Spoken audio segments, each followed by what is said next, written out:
You are the Holy Grail, the Magdalene. Woman, no need to search any longer. The priestess.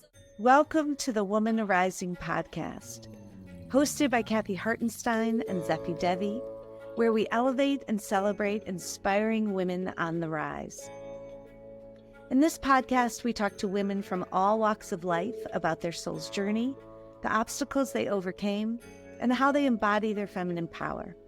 We hope to elevate women's place in the world, showcase their contributions, and provide inspiration for all women to rise to their fullest potential. Today, our guest is Mary Bevington, a spiritual counselor, healing practitioner, writer, yoga educator, outdoor guide, performing artist, and dog mom. Mary's creativity and ability to hear a different drummer have led her to a cross-disciplinary career spanning multiple fields. In her counseling practice, she helps people see their mythopoetic inner beings and their highest potential in this lifetime by way of energetic communication, coaching, body-mind centering, and astrologically informed timelines. Mary's unique perspective and trained psychic abilities allow her to share profound insights that mesmerize her audience. She was an inspiring presence at our Woman Arising International Summit, and we are proud to have her as our honored guest. Welcome, Mary. It's our true pleasure to have you here today. We're excited to hear about your multifaceted work and the many ways you've empowered and uplifted women from all walks of life. Mary, welcome. Thank you. Being able to come on with us and inspiring women all over the world, like you, one of them. So my first question is, you've been in our international summit, and it was amazing that we had you on. But what made you feel when we ask you what Woman Arising is about? How do you feel about that word, just that, Woman Arising?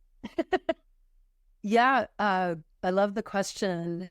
The first thing that comes to me is that it's aligned with my inner being and also the collective and the changes that we are going through, have been going through really for our whole lives. I would say just because when the three of us were born, plus or minus, a lot of this wave was really getting seeded. And I believe that the patriarchy takes a minute to fall down. And it's really a part of things, though it's not as cut and dry as patriarchy is gone and the matriarchy rises. And in fact, it may not even be a matriarchy. It may be more of a gynocracy or a woman centered sort of situation, a little bit the way that a herd of horses works, where typically the smallest female horse, the lead mare, is in charge of the herd. And I feel like I have a female body this lifetime, and it's a privilege to leverage my privilege within this body to move forward in this divine feminine and even just straight up feminine energy, the animas, as Carl Jung named it long ago.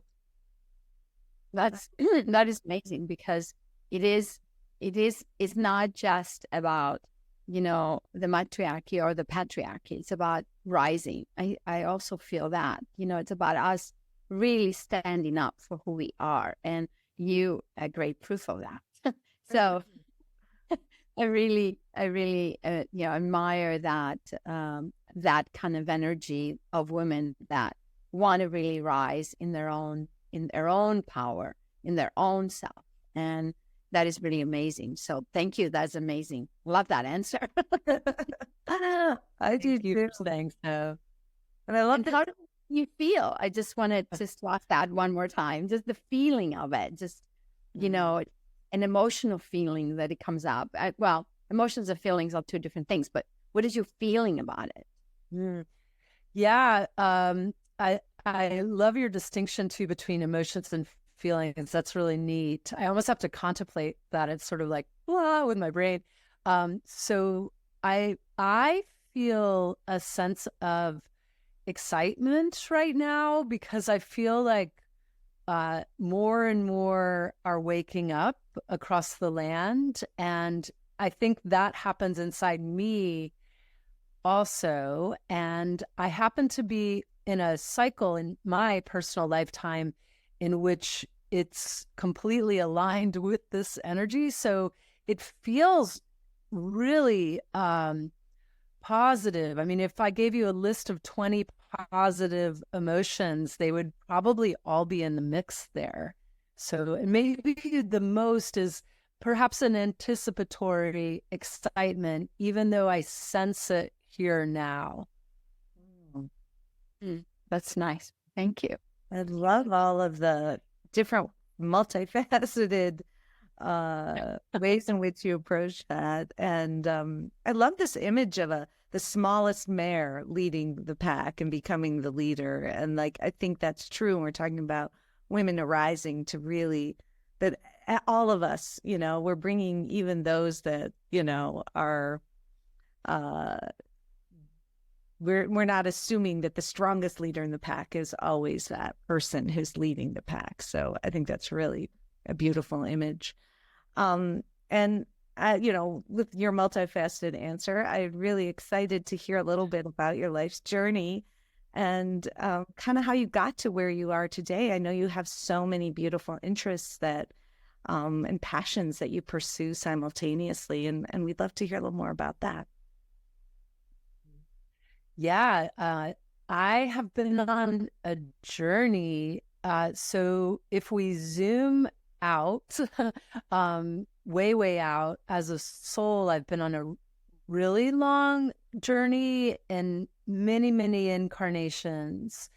And this particular lifetime, I chose some pretty hard situations that were extremely well supported. And just to define, the challenges were mostly interpersonal, and then the support was mostly through that I happened to have been born into a country of privilege within a privileged family. So I have basically this mixture of having had crisis and opportunity side by side my whole life. And I'm blessed with the kind of brain and inner making, my gut and my heart as well, that come together to find the silver linings. So I happen to be one of those people who goes into crisis and does find the opportunity. So, but on a really humane level, in the mundane world, I come from the U.S. Southeast. I'm born and raised in Atlanta, Georgia, with a brief stint in Wisconsin. I spent a decade plus in my early adulthood, after I'd come out to Colorado for school, living a bit of a vagabond life. It was like a hashtag van life before hashtags or really the internet was in full swing. And I climbed a lot. I sometimes I mention this because it seems like a lifetime ago, but it was truly a lifetime. And I did it in an era in which it was done almost entirely outside. And I ended up in situations where I would spend the nights on long rock climbs, for example. I free soloed, I did speed ascents, I did these things, worked on search and rescues, where we were involved in very complex and interesting and amazing rescues. And I reflect sometimes on that time of my life because it was a time that I insisted on. I was also, on the side, an outdoor educator and guide. So that was really the water that I swam in back then. And I don't even feel that outdoorsy nowadays. I walk in nature a lot. I go down big rivers. Actually, I've been down Grand Canyon a couple times. In fact, actually, you know that, Kathy, because I stayed at your house after my last trip. They're fabulous, multi-week trips. My first one was 21 days. But I'm in my middle life. I'm more sedentary in general. I have animals in my world and I connect with animals. I'm also an animal communicator, which I don't tout that much. It's just sort of in the energy of everything. So I just feel like that early time of my life, I was working out, climbing my brain. I was rewiring a lot. I was getting myself into situations where I'm 1,000 feet above the earth and my rope severs in half and doesn't go all the way though. So I live. And then that's a true story. I have a few of those. So I think I was on this edge of like, basically not making it through my 20s and into my 30s. But I think because I made it, I worked things out, and I'd grown up with 7 brothers. My family story is pretty wild. But by the time I got to my 30s, it was like, oh, okay, wait, I think I can do this. And at that point, I was claiming my rebellious spirit too. So the signature really since then, and I could tell you a bunch more stories, but in sum, the signature has been authenticity. I kind of can't really do what I don't do. I've tried a few times, but I'm just not very good. Even though I'm an actor, I still can't really fake it till I make it. I just have to do what I am and what my dharma is actually. That's really also very amazing that you used to do rescue and because I have some friends that I know and women. It's amazing that you guys can do this rescue. I wouldn't be able to do it. I'm like, I take the hat off to you guys because I'm not that kind of girl. But if there are women out there that can do it, and like I said, I have another friend that she does that. I used to do that. She's older now.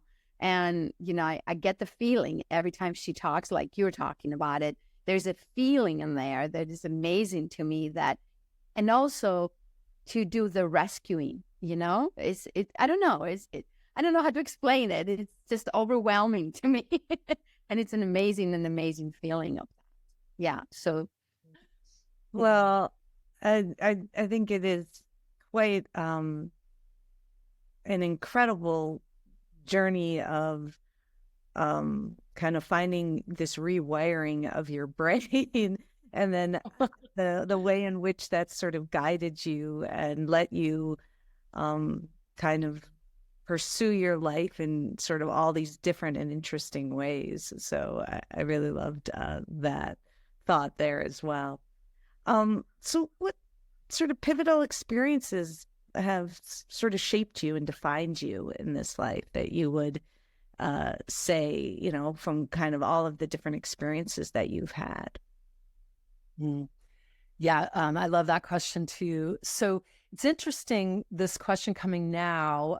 So this maybe came through in my bio-ish. So I'm fascinated by cycles, and as part of my toolkit, I pull in the astrology, millions of ways to do astrology. And part of what turns me on is the mythopoetic nature of astrology, but also that it divides time and it gives us this rubric. And I see my pivotal experiences on one of the cycles that happens in our solar system. It's the nodal cycle. Both of you are probably familiar with it, though it's a bit esoteric.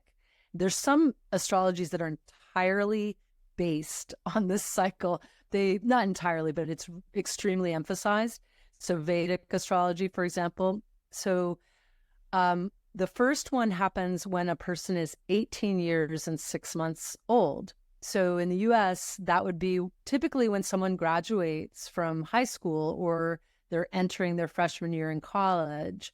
And I was born late in the school year. So for me, it was graduation and freshman year in college. And that was really big for me. You know, being this girl from Atlanta who all of a sudden at age 18 becomes a woman, goes out to Colorado. I didn't know anyone.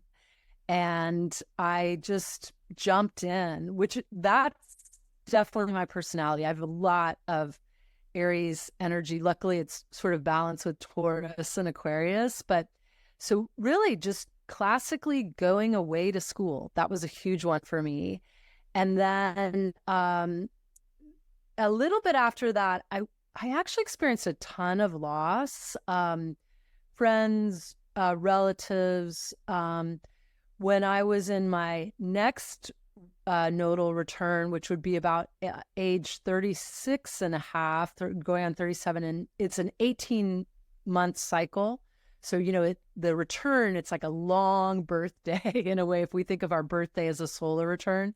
So in my 30s, late 30s, by then I had lost my big brother, and I went to graduate school. And at the end of graduate school, a relationship was in crisis, my primary relationship. And we made up. I agreed to try to work on it with him. And there'd been a big betrayal situation. And betrayal is a big thing for me. It was hard. My trust was shattered, but we worked on it. And with some success, actually, we had about a year of working on it. So that was all really big. And that relationship, and in the end, did not work out. But around then, I also started opening up into what I think of now as the unusual. You know, around then, I went to Burning Man, for example, which is a cool experience of opening. I had an experience there at a workshop. There's tons of educational opportunities at Burning Man. And at the workshop, I had a very interesting experience with a past life version of me. And I also had what I would think people go through in ayahuasca journeys. I've never done one of those, and I was completely sober in this workshop, but it was mind altering. We did a lot of breath work and sound work, gonging and listening to water pouring and chanting. And during that workshop, I realized, you know what, I'm going to change everything. And I went home and I broke up actually with that man and I started training to do the work I do now. So I went through 2 coaching certificates in a program that's out of the Netherlands. So I went to Holland, did a lot of it online, on Zoom, actually, like in the 2014 to 2016 approximately. And then I went to Psychic Horizons Center and did a seminary program with them, certified in animal communication, became licensed as a minister, ordained as a reverend. So kind of combined my natural kind of sort of Irish ancestry that believes in fairies and all sorts of things in the invisible world into that trajectory. And lastly, the thing I'll say is from a very young age, I started being an actor. So about age 9, I started writing little scripts and performing plays and getting my friends together to do plays, and then started doing plays and went to theater school and did that in college, and then got a MFA in theater as well from a Buddhist inspired university.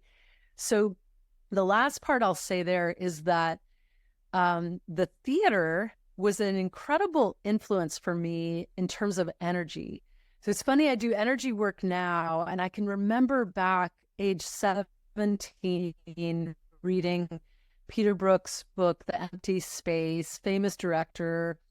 And he wrote about energy in that book. It's all over it. And I'd been to this theater school at the time that we were doing ancient Greek rituals, totally appropriating them, but it was the 80s.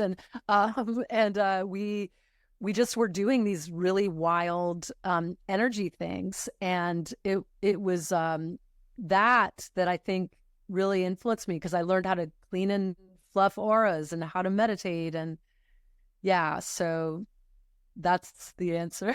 I could keep going Well, on, but no, it's a great answer. And it's kind of fun because Mary and we went to college together. And so I was there at that moment. And then when she was in graduate school, I was also there. So it's kind of wonderful to have witnessed these life-shaping moments. And I love how they really all kind of spell between the outdoor work, that sort of body, mind, spirit connection from the things that you've really done, but like the depth from which you've gone into all of those things and then now are embodying them. And I love that you went to seminary where it's like this sort of that you're a true reverend, but that you've defined what that is in a whole new and unique way. And I think that the depth through which you explored all of those things and now how they have synthesized for you is very, very exciting.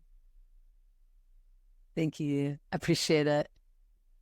Ancient Greek rituals. So that is kind of nice because I'm Greek and I'm in Greece right now. So that is Oh, yeah. wow. Is in Greece. So and across from me, just in my window, I'm having the temple of Aphea, which is a temple in the island of Aegina. So Oh my gosh. yeah. So there we Tear to my eye. go. You touched on this a little bit with, some of the obstacles that you faced, but, what were in some of the major obstacles you faced, like how did you overcome them and kind of navigate them and what did you learn from them? What were some of the major sort of lessons that you took away from the things that you had to overcome in this lifetime? Yeah, great. It's funny. One of the last little things Zavi was saying was about Athena, the Temple of Athena. And I was just thinking that, growing up, I would seek out female role models, sort of like Athena.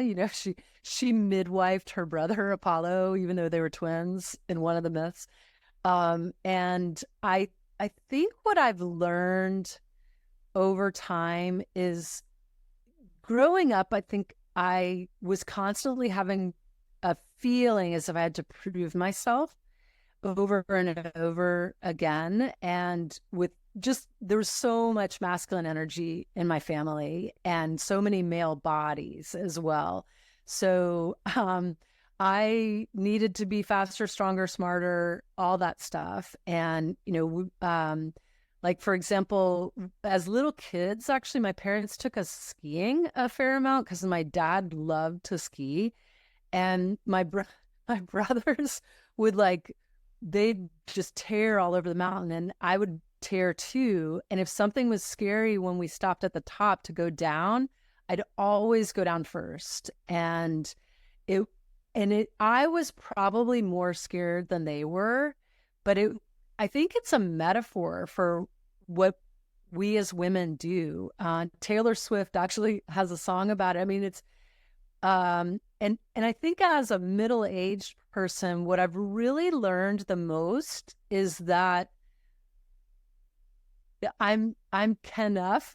Sorry, I'm totally making a joke about the whole Barbie phenomenon.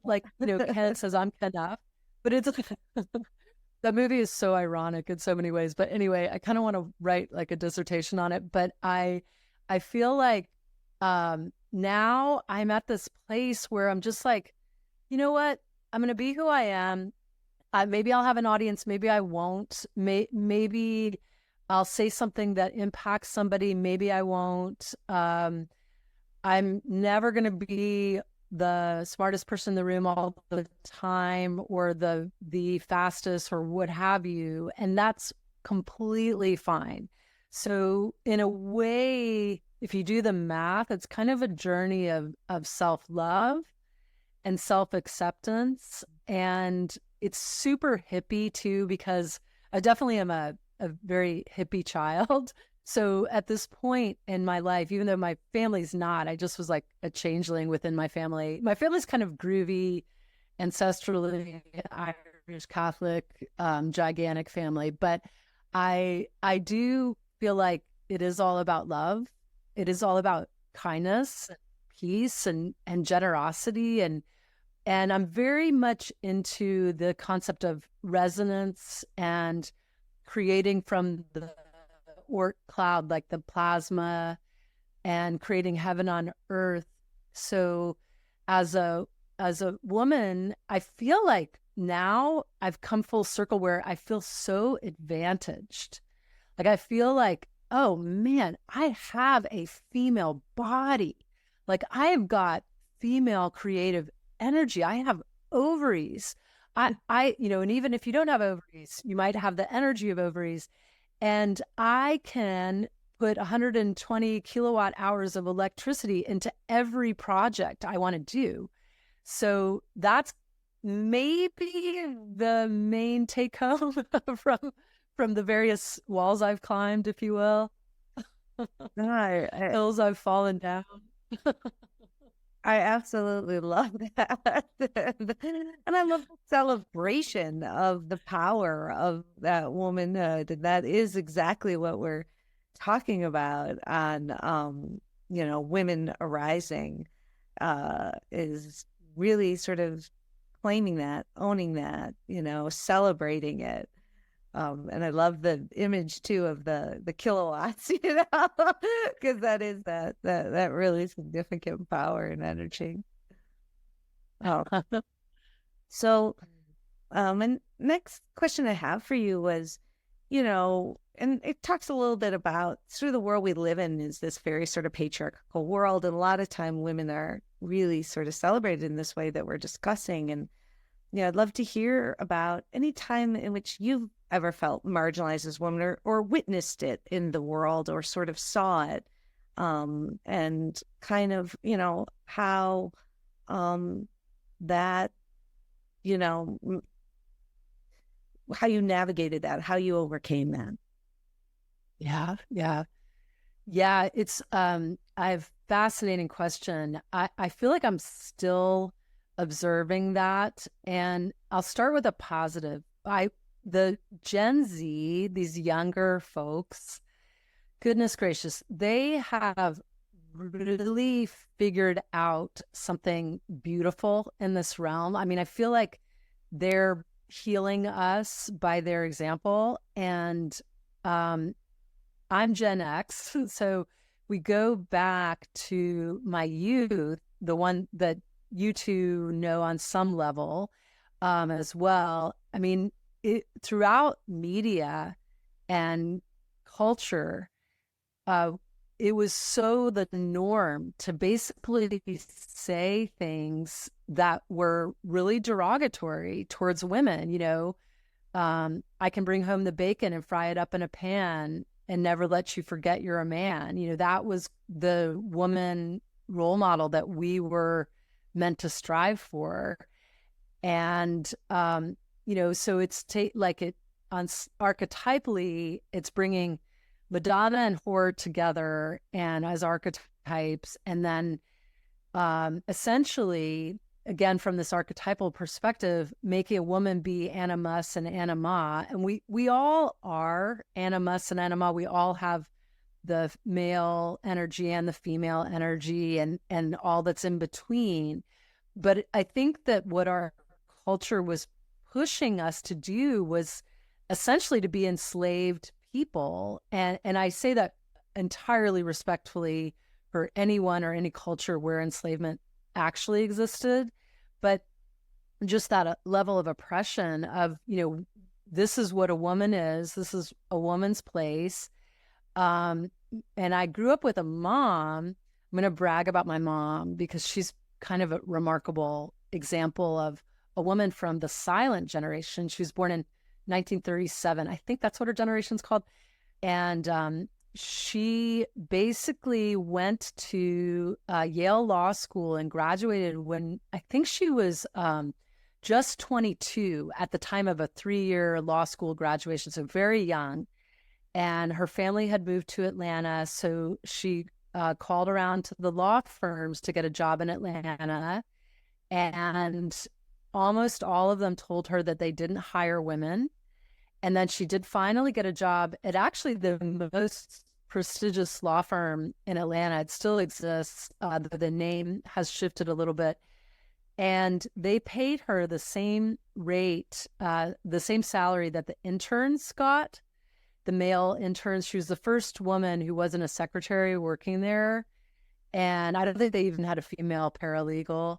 And my mother has memory stuff going on now. She actually doesn't really remember that, but she told me those stories. And I grew up knowing about all that. And I just was like, gosh, she graduates summa cum laude in one of the best known law schools in the country. She's one of the smartest people I've ever met. She's super hardworking.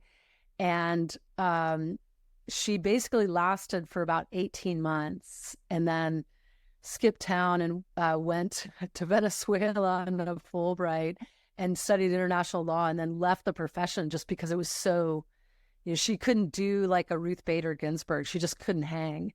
And she lived an amazing career life apart from that, doing some stuff with my dad around green energy and buildings. But I just look at that, and I think as a kid, I just would brag about my mom. And I feel like my family was pretty unusual because we had a whole blend with a Puerto Rican side of my family. So it just kind of went with this signature of my family's unusual, and therefore I can be unusual. And even though there's all these jokes about how women are, I can still do what guys do. But I have to own that I also it was important for me to belong. So I made the jokes sometimes too, very lightly. I really wasn't ever very like crass, but I kind of like went along with the, oh, women can only do it this hard. Or like when I first started rock climbing, I was 18 and I didn't know any other women who climbed. I'd never even seen another woman climbing. And then within a year, I had a couple people, and then I saw a couple famous women at that time too. But it was very rare. And I will say to this day, I absolutely love it when a man rushes to open a door for me. I love it. I find it so complimentary. I feel like a goddess when it happens. So I hope some men are listening to that. And I also get why that can be offensive to some women. In fact, on one of the last river trips I did, there was a man who was a bit troubled, and I found him really offensive. Pretty much everybody did.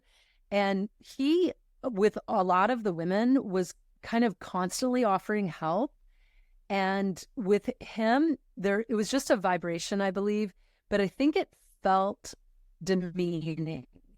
Sort of like, I'm the man, I know the things, and I have the help and the strength, and you don't. It had a dichotomy to it in that sense. So yeah. And I guess the last thing I'll say, again, with celebrating Gen Z, I have a lot of younger people in my world, and they're so funny. Like they'll call me out. I'll say something that's not maybe on a gender spectrum, and they're like, no, that's gender neutral.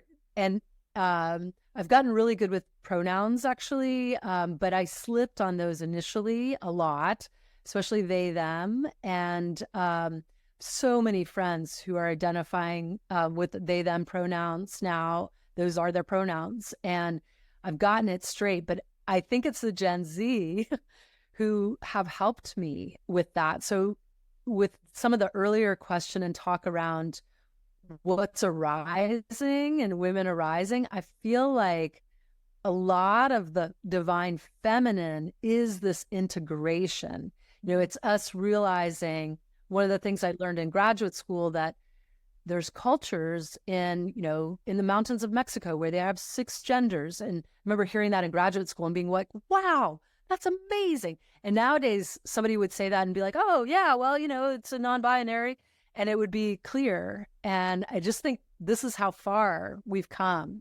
And hopefully we're still airing well, not hopefully, I'm actually certain we're airing in this direction. In fact, it's accelerated. We're like zooming into this more accepting of the divine feminine and the divine masculine too, as they come together. I just think your mother sounds amazing. I love how you sort of describe this evolution, and also how we have to work a lot of that out inside of ourselves, like the things that are coming at us and how we fit into it. And then how, even as we feel so evolved, that there's a whole nother layer that's also coming from our evolution that gets to be unraveled. Well, I see and I feel, before I even ask the question, that you had to survive in a very masculine world. And a lot of you doer, like, hiking or climbing, and it was very masculine at the time. So it's like, how did you find your femininity through all this masculine energy that it was at the home? Yes, your mom was very like a stable of like, I'm going to be masculine, but at the same time, I can't deal with this work anymore because it's so masculine. So you had an example there also, like, where do you feel that your femininity just actually popped out and really you felt really comfortable with it, and the blending of your masculine and feminine? I love all these questions. So that's such a evocative one for me. The first thing that comes to me is I was blessed with culture that actually, this may sound funny, but I come from Southern culture, Southern US, and there is a divine feminine in that culture that's pretty strong. I mean, and it's very material world. It's like how you look, how you do your hair, how you dress. And I also drew pictures growing up. So one of the things that I did basically every night, as soon as I'd finished my homework to entertain myself, is I drew a picture of, usually it would be 3 women and 3 outfits that matched each other, and I would color everything in. And it's funny, I think back on that now and I'm like, gosh, I must have really been into fashion. And I liked, my mom is not a shopper, so I got clothes in unusual ways, and they didn't really say like, here's some money, go and do this. So, we would figure things out a lot. Like, we'd figure out how to get money and we'd figure out how to get clothes and stuff. And I was lucky because I grew up with all of these kids who had hand-me-downs and stuff. And so I got boxes of clothes from friends. And so that helped a lot. And my mom she wasn't that into, say, putting on makeup, but she would do it. So I had access to her wardrobe, for example. She'd let me borrow stuff. And then as an adult, I think what I've done in a lot of ways is it's more an energy. I've done my best to be really soft with myself at times. So I'll give you an example that may sound a little bit unusual, and it's something I've been experimenting with for the last several months. For me, everything starts with the body. So if I can change something in my body, everything else seems to change. So I've been changing the way that I walk. And I walk with a limp. I have missed one of my ligaments in my left knee for almost my entire adult life. Since I was 19, I had that ligament replaced for about 5 years, and then it went again. And there's other involved things. So I limp. And I've been working with a body worker who's been helping me with it. And between receiving his work and my contemplations, I've changed my walk to walking on my toes, which may sound a little bit funny, but it's a stage that I'm going through. Walking on my toes will eventually lead me to walking in a way that's a little bit like the ancient Tai Chi masters may have walked. So, and when I do it, it feels very feminine. All of my knee pain goes away. I don't have much of a limp at all. In fact, I've never filmed myself doing it, but I almost suspect I don't have a limp. And what I'm discovering, it slows down my walk. And what I'm discovering is that I'm finding my feminine literally through a feminine walk. And I'll tell you a couple other little quickie things. I'm a bit long-winded here, but I also have done a bunch of work with basically like freeze in my nervous system. So especially in the context of relationships. So I have post-traumatic stress from a bad actor in my life and being subject to that bad actor's violence, essentially. And I'm real careful with my language around. I used to say I'm a survivor and all this stuff, but while I identify a little bit with that, I also try to claim the positive words within this. So in that work, I was more of a student, basically, and the patient, essentially, healing my nervous system so that I didn't have a freeze in relationships, especially when they became intimate.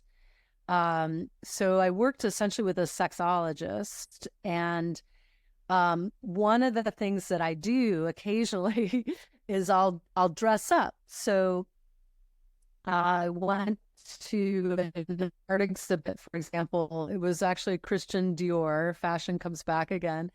And it was the House of Dior. It toured all over the country. And I went in Denver and I dressed up to the nines by myself, walked around. I loved it. And then I'm doing something similar now. So since August of 22, so I'm close to about a year and a half or so, close to the end of 2 years. I've been to 25 concerts of the same band, basically. So I'm following a rock band, basically. And they are men. They have male bodies, but they're young. They're these Gen Z folks. One's kind of a young millennial, I think, or a couple of them might be. But I'm convinced that their music is grounding the sacred masculine. And I go and listen to their music, dance live. I've traveled to Europe to follow them. I'm about to travel to New York to see them again. And I think what happens is they ground this divine masculine, and I just let go into it. I just completely fall into it. I dance. I've gone to a couple of their shows without a ticket. I totally end up with the best seat in the house, even without a ticket. And I just like let myself release into it. I'm a little more assertive now. I usually do totally have a ticket and everything now, but I release into it, and I'm just held by the other people who are doing it like I am. So I don't think they define it like I am. They just love the music, but that's the experience that I have. And I'm like, oh my gosh, I understand. Like, I can be in my emotions. I can be in all the feels. I can be. I don't have to act. I don't have to do anything. I just am. And that's really a pure definition of the anima, the archetypal feminine energy, is that just being. But the trick is it has to be held, because just being is total outer space. It's got to have a form. So when I can find that vessel, the chalice, that's going to hold my feminine energy, and this rock band for me is the chalice, I can just be the nectar that's inside of it.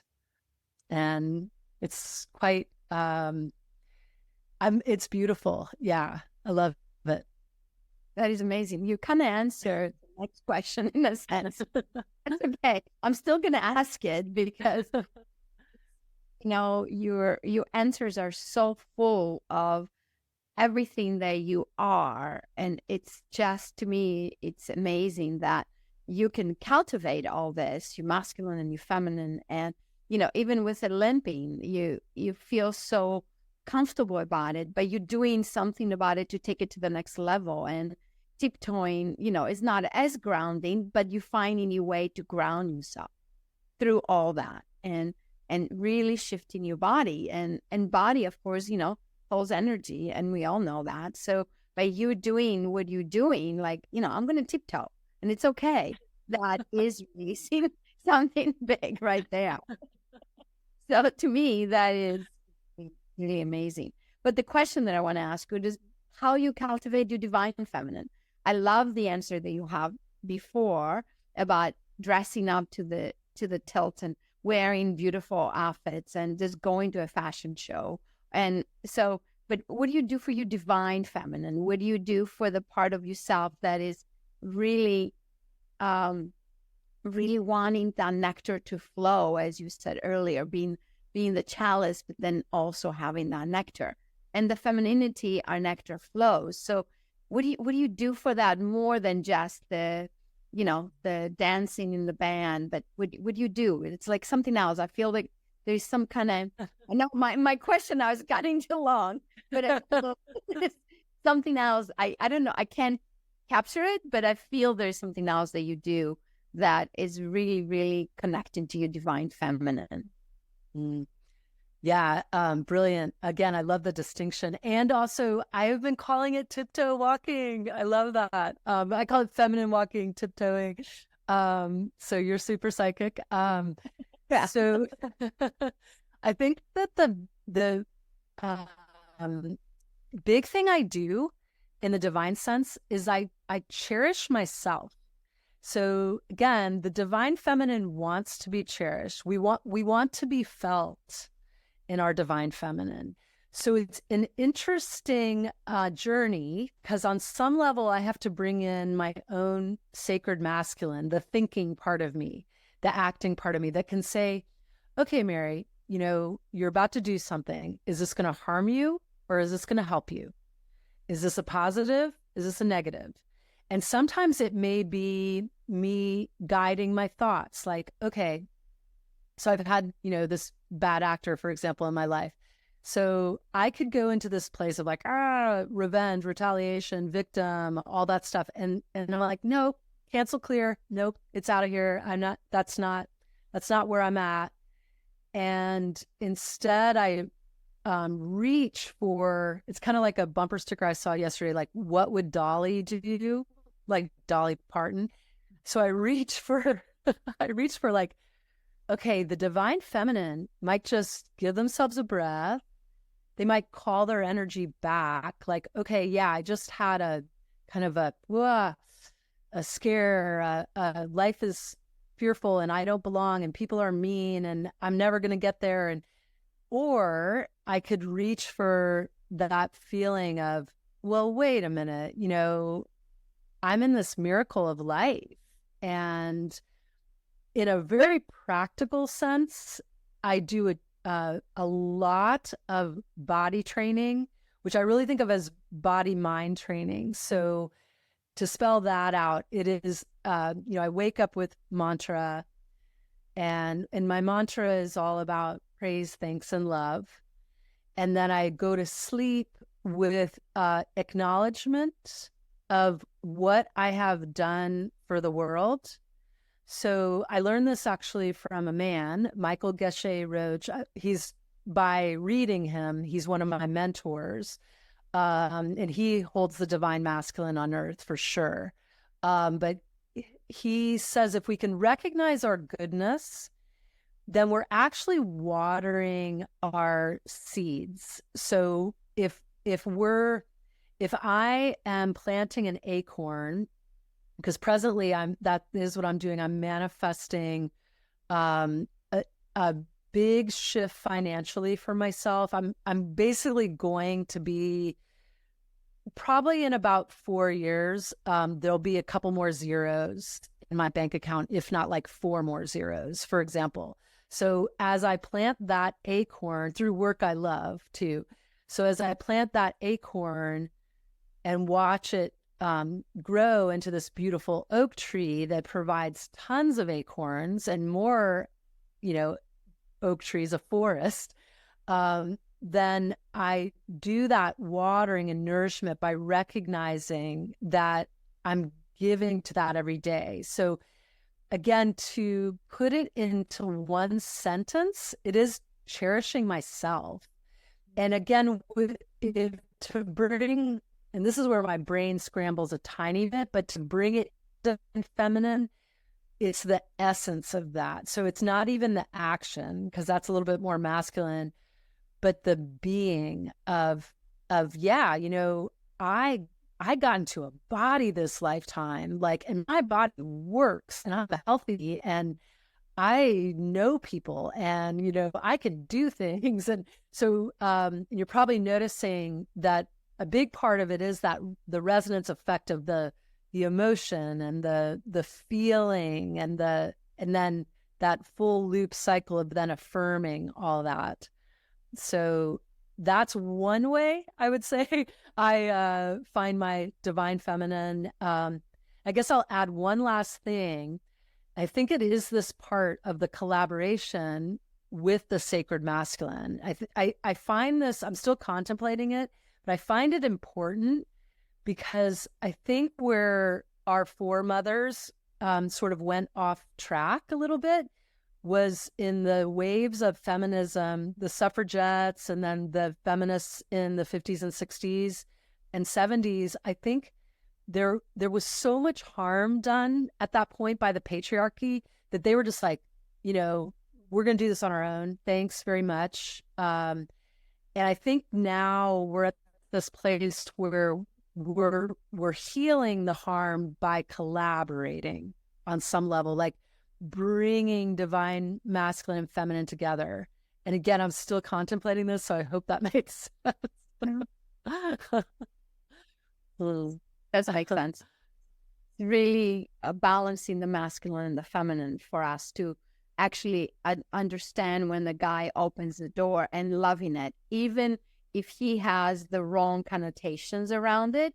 But, by us loving it, we're giving them that opportunity energetically to maybe shift it, So I think that's also a balance that we're finding within ourselves. So, yeah, I think that's really amazing. That's really amazing. That is really beautiful. So I will let the next question to Kathy. I think you've had a lot of really beautiful insight into the divine feminine and looked at it from a really beautiful lens about wholeness. I felt like I really heard about like how we find that wholeness. And that is sometimes that integration between that masculine and feminine sort of embodiment, and having that chalice, which I think is a really important part of that as well. To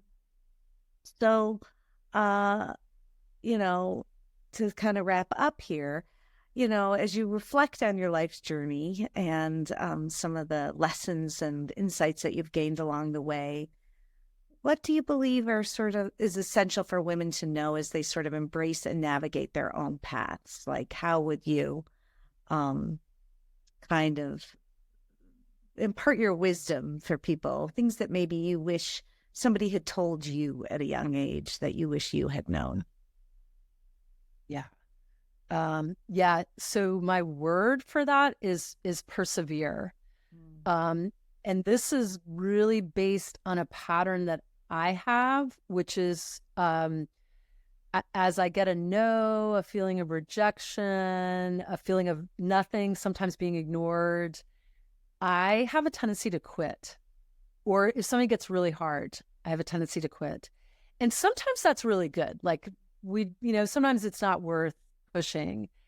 And yet, if I reflect on my life, I look at how often I did that. And if I had persevered, how I would have been in a different place. So for example, right now, I'm making this little business of mine come true in terms of the true size of it, like making it bigger, essentially. And to do that, I have to persevere. And it's done for me in a way that's got that feminine vibe. So if anyone younger is listening to this, it's basically keep going you can still do it your way, and it can still be really gentle. I mean, I'm not a pushy person. I could definitely be a little more pushy. And I'm really working alongside that perseverance with my fear. So whenever my fear comes up, I practice basically, because my fear will tend to trigger a cascade of negative thoughts, I find. So I try to stop it almost immediately. So it is like a little bit of a cancel clear. But what I tend to do is a physical practice, because the body, again, it's just a gateway for me personally. So I smile 3 times. So even if I don't feel like smiling, I'll just make myself go, 3 little smiles. And it's like 3 little birds, sitting on my doorstep. They change, it changes everything. And it triggers a memory of, you know what? You could just hang out with that fear and y'all could be here all day long. Or you could smile at that fear and go, hey, thanks for reminding me. I need to get out of bed right now. So fear, work with fear. I absolutely love that. I'm going to steal. Laugh. And Mary, to wrap up, I know we're coming to the end here, but how can people get in touch with you if they wanted to connect with you? And is there anything currently, initiatives or things that you're doing that you'd like to share for folks to know about? Yeah, thank you for the prompt. So I have a year-long program right now called the Kinesthetic Clairvoyance Certificate. A person could actually do it faster than a year, but it's going to take me a year to create all the classes. The first set of classes comes up in April and May, and they're all on the basics of reading energy, basically. So it's how to run your energy, how to ground, how to read a screen. That's how a psychic works, basically. You look at a screen. That's a clairvoyant practice. There's other clairs, and I have a website. It's marybevington.com. And the best way, if somebody wants to register for my class, is we can put the link underneath the podcast for my email. I'm a little bit old school that way. So it's just marybevington@mac.com. And I'll register you and you'll get on, and you can take the classes live or asynchronously. And then I do check-ins with people who are doing the whole program, or you can do a standalone. And also, actually, if you are doing the whole program, there's a capstone project that's expected, but it's of your choice, and I would advise you with it. And last thing is, on a regular basis, I do readings with people and their pets and small groups, and that's typically on Zoom, though I do a fair amount in writing as well. And I can pull in your astrology, and we can look at your forecasts and that kind of thing. Well, that is so great. And I will say I have had a reading from Mary. She is astounding and wonderful, and I would recommend her highly. And so if you do get a chance, or you're looking for sort of that really deep, profound shift and insight, I please go and connect with Mary. Thank you all so much for tuning in today. And thank you so much, Mary, for all of the beautiful wisdom and energy that you shared with us today. It was so powerful and so wonderful to connect with you. Thank you. It was amazing. Thank you so much. Thank you, Zeffie and Kathy. My pleasure. Thank you for tuning in to Woman Arising, where we celebrate the resilience, wisdom, and power of women on the rise. Remember, when women rise, we all rise. If you're ready to embark on your journey of empowerment, sign up for our mailing list at womanarising.com and join our community of strong, inspiring women. To connect with Zeffie Devi and ignite your inner fire, visit zeffiedevi.com and sign up to get your free tantric meditation. Let Zeffie illuminate your path, helping you discover the magic and power that reside within you. To connect with Kathy Hartenstein and claim your spectacularness, visit createmorebliss.com and sign up for a free 30-minute consult call where she can help you break through your emotional blocks to success. Let Kathy be your guide on this journey of self-discovery and empowerment. Thank you for being a part of the Women Arising community. Together, let's continue to uplift, inspire, and empower women everywhere. Until next time, keep rising, keep shining, and keep embracing the divine feminine power that resides within you. You are the holy grail, the Magdalene. Woman, no need to search any longer.